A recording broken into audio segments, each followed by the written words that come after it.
This one's about something I don't. You might be familiar with it, but it was new to me, which was variously known by. This is one way it was known: the drag ball in Hulme, in the Hulme Temperance Hall in September 1880, and then that leads me on to the work of Detective Jerome Caminada, who's, in a way, even at the time, he was a social media person. He was very, very much a self-publicist and became nationally known because of his record of catching criminals and so forth, and his unusual style, and was supposed to be a model for Sherlock Holmes, but I think that's pushing it a bit. What this was, that on the night of 25th of 25th of September 1880, a group of men rented out the Temperance Hall for an event. It was a Temperance Hall, but it was also, you know, like with a lot of halls, they rent them out to help pay for it. And with this one, I think they claimed that they were the Pawnbrokers Assistance Association, which is a fairly good disguise, I think. It started around about 9:30 p.m. All the blinds of the windows looking into the large hall were drawn so that it was not visible from the outside. There were about around 47 men attending the hall that evening, and music could be heard from the outside. A blind pianist and accordion player. Apparently, they got a blind one so he couldn't see what was going on, and it was held in. Well, it was just next to York Place. This is a 1920s photograph of. It looks a bit earlier to me than that, but that's what it says, 1922, from the city engineers. But it was the road next to it, and that's a map from the 1890s. And it was built in a small street off York Street and parallel to York Place. That's where it is. Now, it is on the border of Chorlton-on-Medlock and Hulme. And this I got from Google Maps. And you can see where it is now. There's the Mancunian Way running across. This is the business school building in MMU. There's High Cambridge Street. And it was round about there. That's where it was held. But it was all demolished in the 1960s in the big takeover of Hulme then. But what I thought was interesting is that this was the coverage of it nationally in what was the equivalent, I think, of the Sun newspaper, which is the Police Illustrated News.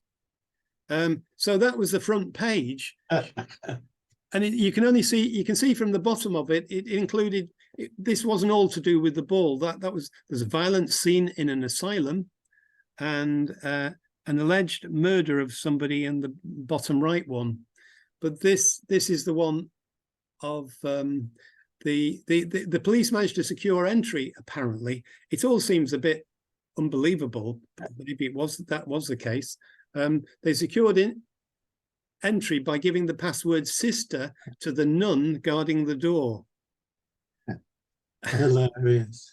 And I'll show you more close-ups of it. The Manchester Evening News, I think it was, if it was then, I don't know whether it was still going. It was going in the 1880s. But anyway, this was a quote from the magistrate. One of the foulest and most disgraceful orgies that's ever disgraced any town. And the image there, you can see they've got an image of what the place looked like and being arrested. And maybe that was the Sergeant Caminada arriving in a hansom carriage before, I don't know what it was. And here's one that's even closer up of it. You can see all the bobbies lined up at the back, and the people cavorting themselves in various ways during raid upon a fancy dress ball. That in this city, not in Turkey or Bulgaria. Why did they choose Turkey and Bulgaria? It was a bit bizarre to me. Why Bulgaria? Anyway, maybe it's because it rhymes with vulgar. Not in Turkey or Bulgaria or some place. Foreign, it's exotic. Pardon? It's foreign, it's exotic. I know, but it's just random choices, isn't it? That's it. Not in Turkey or Bulgaria or some places where these odious practices were common, but in Manchester, our fair city. This vice, a vice so hateful, it was unnameable amongst Christians, was practiced or solicited. And these were the Manchester magistrate. So it got into the national news. So through the police magistrates, the police journal, which I'll go on to in a bit more detail later. Now, this is the policeman who became very famous, Jerome. Have anybody heard of him before? Jerome Caminada. Yep, Graham had, yeah, and Bill had. He was his mother was Irish and his father was Italian, and he was brought in great poverty. A lot of his siblings died young, and in fact, some of his own children did as well. And he was brought up in Deansgate, which at that time consisted mostly of public houses, brothels, and poor quality housing for mill workers, and was the heart of Victorian Manchester's criminal world. So it was on September the 25th. Well, he gained a national reputation after he imprisoned, it is claimed, 1,225 criminals and closed 400 public houses. Which probably hardly affected the total number of houses that was in Manchester at the time. Anyway, he led this raid on a cross-dressing ball held in Hulme. He rounded up the 47 suspects, about half of whom had been dressed up as women and the other half in fancy dress. I don't know how they tell the difference, but anyway, that's what they said. The blind accordionist had been hired to provide music, and the magistrates, surprisingly, when they brought them to public trial, though they ranted and raved about it, they only gave them, they were bound over for a year or two on suretives of £25 each. Apparently, Jerome Caminada carried around with him a Colt Lightning revolver, which he'd used and killed people with on more than one occasion. So it was a bit Wild West at the time this was going on. But it's interesting that it was like that, because there was a large range of occupations, mainly working class, but some skilled roles and other occupations. Their names and addresses were publicized, so presumably they got hounded about it. Caminada could also see into the anteroom, and he said he saw two men in positions that he did not dare to describe. 10 were from Sheffield and 1 from Leeds, and the rest from the Manchester area, and they were nearly all in their 20s. Now, it's interesting that prior to the 1885 Gross Indecency Act, the only law against homosexual activity was called the Buggery Act. And although at least in theory, until 1861, being caught under that act was punishable by death, and after which they commuted that to life imprisonment. Now, the vagueness of the later act, the 1885 amendment, meant it was now much easier to punish suspected homosexuals. Both Oscar Wilde and Alan Turing were convicted because of that act. It's only to be speculated if it had been implemented a few years earlier, the men at the Temperance Hall could have faced very different futures than just a fine. Anyway, once the sensationalism in the press had died down, it was largely forgotten. It was only resurrected by historians in the 20th century when they, if you like, they were recapturing gay history. Just to talk about him for a bit, he was also famous for his work against the Fenian dynamite conspiracy.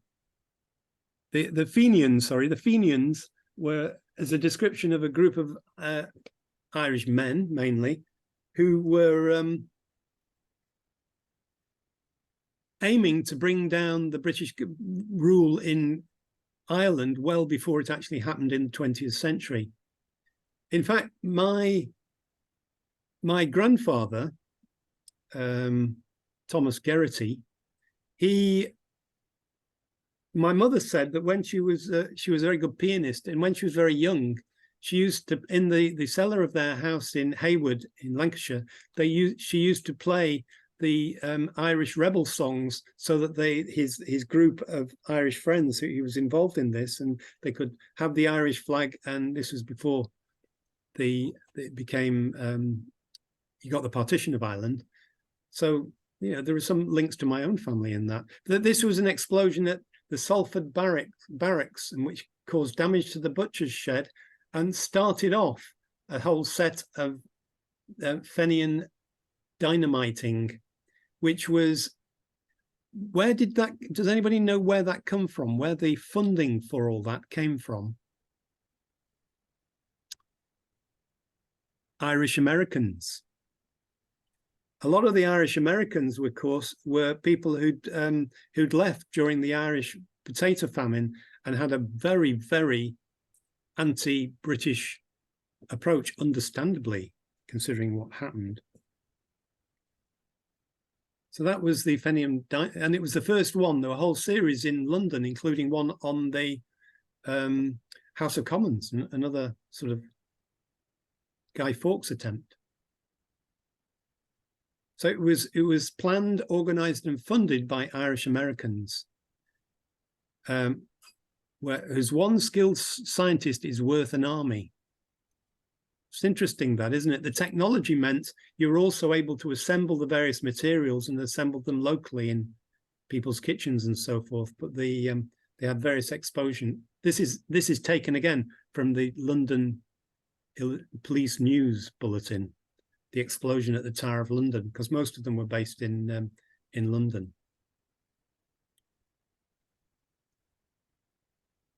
Just as a side on this, does anybody know the link between Caminada and the Smiths singing group? This is a bit tenuous. The infantry barracks that was attacked was on Regent Road in Salford. It was pulled down in the 1890s, and it became the site for the model dwellings the first city council produced ones, known as the barracks, after the barracks. I don't know whether they're still standing. I imagine they are. But interestingly, it also led to the development of things like the various public buildings that were built in the time as well, including the Salford Lads Club. Do you get the link now? Which is where the famous photograph of the Smiths outside the Lads Club, used in the sleeve of the band's 1986 album, The Queen is Dead. Terrific photo, that, isn't it? Isn't it? It's great. It's in the real Coronation Street as well. You just see the sign there. Yeah. Oh, right. And now all of effects are in the police museum. Has anybody been to the police museum? Is that in Salford, Bernard? No, it's on Lever Street between Great Ancoats Street and Piccadilly. Right, yeah. And Newton Street, not Lever Street. Right, so his book, his cosh and his gun are all at it. It's he'll have known it well because it used to be the police station, Newton Street Police Station. It's a nice building. It's a nice building. It's definitely worth it. And he's actually in the Caminada family grave in Southern Cemetery, so it can be visited there. This is the Police Illustrated News. I just thought to show some of their other titles. This one, what is it? The entire family murdered. Murderous outrage at Handsworth. The murdered woman in Whitechapel mortuary. Sad death at Bedlington. I think they're wonderful drawings, isn't it? A young girl publicly strangled in front of county jail, attended by a minister of the Church of England. Also by the hangman. What an unbelievable story to have, isn't it? That was what, 1847? What's going on? This one I like. A peeping Tom discovered in a lady's swimming bath. in all the latest styles. It's rather stylish, isn't it? It's really something quite elegant on that one. I quite like it. Like it. Could you go back one? Oh, I just find it so gruesome. I don't like it very much. That looks like Further Chorlton down. Baths. You know, Yes. the drawing looks like Chorlton Baths. Or Withington Baths, which is still Yeah. open now. Yeah, yeah. If she's not by this shop broken, the said moral teacher will pull the legs of the miserable girl until by his weight and strength united be. Good grief. It's And it's celebrating it, isn't it? yeah. Grand Yeah, moral spectacle, you know, it's like clad in his robes canonical. But that you're right, they're just very much like the public baths were until the 1920s or so. yeah. The fair swimmers capture and throw him in. I like the headline right at the top, must be the inside stories. 6 nuns buried alive. What the hell's that about? Another one. A Birmingham lady horsewhipping her husband. Yeah, very pleasant. And this I think is the weirdest of the lot. Horrible experience of a burglar. He is attacked by an orangutan and driven mad. Young men charged with appearing in women's clothes. Bill? Yeah, it's, I mean, absolutely similar to the London Illustrated News of the time. In your email you sent round, you said you called it the Sun of the Day, SUN. And it was, and I wanted to find out how much £25 at that time would be today. And according to Google, it's £747.15. 25 pence back then in 1888. So, you know, it might sound minimal to us today, £25, but £747 back then, when the average wage was around £12 a year. Yeah. That's an enormous amount of money, isn't it? I can't imagine that they were expected to play it unless they did something naughty in between. That's the only thing, because none of them would have been able to afford that, would they? No, not at all. Ta-da! Eric, yeah. Yeah, Graham will probably remember the name of this copper who was in the 80s, a really vicious homophobic Christian. What was he called?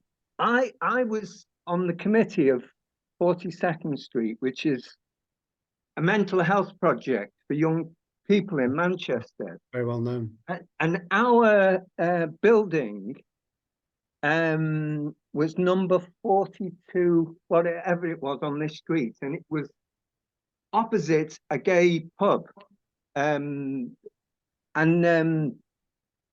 What happened was, one weekend, when the centre wasn't normally open, Alistair Cox, who was and you probably know him from his activity in Moss Side as a local councillor and so on, he came into the office and he discovered all these cameras upstairs focused on this gay pub, and of course, you know, they were saying, oh, we're doing this, you know, because we've seen some muggings and stuff like this, and you know, so we as the committee made a complaint, and you know, obviously Alistair told them in no uncertain terms to F off, but of course the owners of the building had allowed them permission, you know, because they're the police, and you know, well, it must be okay if it's the police, but it was, you know, another means of harassing and surveying the gay community. But I mean, he was a really vicious so-and-so, because I can remember James Anderton, isn't it? That's the guy, James Anderton, you know, and it was all his Christianity stuff. And we, you know, we as a committee made a complaint you know, against this activity to the authorities. But it shows you, you know, that was still going on in the 80s. You know that you know, you have bigots in charge, and that focus on policing what doesn't need to be policed. Yeah, there was a certain irony in that, though, because his daughter came out as a lesbian, didn't she? That's right. Yeah. Yes. Which, well, it didn't change anything, but it sort of put things in perspective a little bit, you know. I was just going to say he was a dreadful person, not just for that, but because of, you know, clearly there was something not very nice about him anyway. But much hated character, and at the time, I can tell you the police were very, even though we had the you know, 1967 Act. The police were particularly strident in trying to break up any kind of, you know, do anything they could to disrupt the gay community by whatever means, you know, they felt necessary, really. So although legally it was, you know, it had been allowed, the police were looking for any kind of loopholes that they could use, much more than they ever had before the Act came into place, in fact. So it wasn't that great a time in the 70s, late 60s and early 70s for gay people. And then, of course, along came AIDS, and you know, so kind of public opinion was not exactly pro-gay at the time, was it? You know, the media wasn't terribly helpful. No. So you know, we had a private pandemic of our own at the time, really. But there you go. But anyway, I don't want to get too emotional about it, but it's interesting that we look at these things and, you know, put them into place. Yeah. Helen, do you want to just say hello to people and say anything as a newcomer to this? Thank you. Hello. Hi, Helen. Yeah. Hi. It's really interesting. I'm a graduate from the Elders this year, and I noticed this. The notification for this was on Facebook, and I thought, oh, that's interesting, because one of the things that I do, I'm a student as well, and I'm looking into intergenerational relationships, focusing on the LGBTQ community and how we can draw narratives through comedy. And then I saw this, and I thought, oh, that's really interesting, because I didn't know too much about you know, the history of the ball, and now you've mentioned Anderton as well. So that sort of sparked my interest of, oh, okay, this is an interesting one for a Sunday morning. And then going to church. But I remember I went on a tour of the gay village not long ago. It was a historical tour, and they were talking about James Anderton. And there was one pub, and I can't remember its name now, where the transvestites used to go, and you know, I can't remember its name. But they used to get a tip off, because not all of James Anderton's police, Napoleon. It was Napoleon's, was it? Was it? So they would tip off the landlord of the pub that the police were on the way. So the people in the pub would lie on the floor, because Anderton had told his police that to touch anyone who was gay in these pubs, they should wear rubber gloves. So of course they go into the pub, and because everybody was on the floor, they couldn't move them, which meant they'd have to touch them. So the police wouldn't touch them and would walk out, and that's how they would sort of get away with it. And I think this isn't that long ago. No. It's in the last 50, I mean, I don't know when he died, but in the last 50 years, that's not that long ago. And I just wonder how far forward we've come, really, from that kind of, you know, hatred. It hasn't gone away by any means, you know what I mean? No. It's kind of the assumption that gay people are safe is certainly not true in a great many parts of the world. Really. Yeah. But I was just thinking as well about that young lass, you know, that was publicly hanged. And of course, you know, misogyny is alive and well all across the world, isn't it? And it hasn't changed, really. So like Derek said, you know, it's the way of, I guess people feel disempowered with the way things are and look to manipulate other people, I guess, other groups of people. Yes, but I mean, at the moment, think of the government, all the alleged cases of sexual assaults that are still not being heard. You know, think of home. We're just a microcosm of what's out there in the world. And when you have a As you police, say, by when you have a voting. police force like we have. I once taught police officers for a while, and there I was in the sort of, you know, liberal university, thinking, oh well, had a discussion, and the racism and sexism that they came out with in a class, I was in shock, because normal students weren't like that at all. You know, they were say, I'd say, well, then there are the firefighters, and they said, oh, not the water fairies. You know, that's what, you know, things like that. Ew, Gosh, I've not heard that. Wow. Oh God. Mm. Anyway, on that bombshell. We're all cheered up now, Bernard, aren't we? At one time, I used to think that you know, over time there was progress, things got better, but it doesn't work out like that, does it? Things go full circle, unfortunately, don't they? Somehow. Maybe the next time I'll talk about George Formby. I think that's a bit much. Good day, everyone. Yeah, have a good Have a day. good day. All the best, Cheer up, everyone. everyone. Helen, are you coming again? Thank you, yeah. Thank you. Very welcome. Hey. Bye. Bye. Yeah. Have a good day.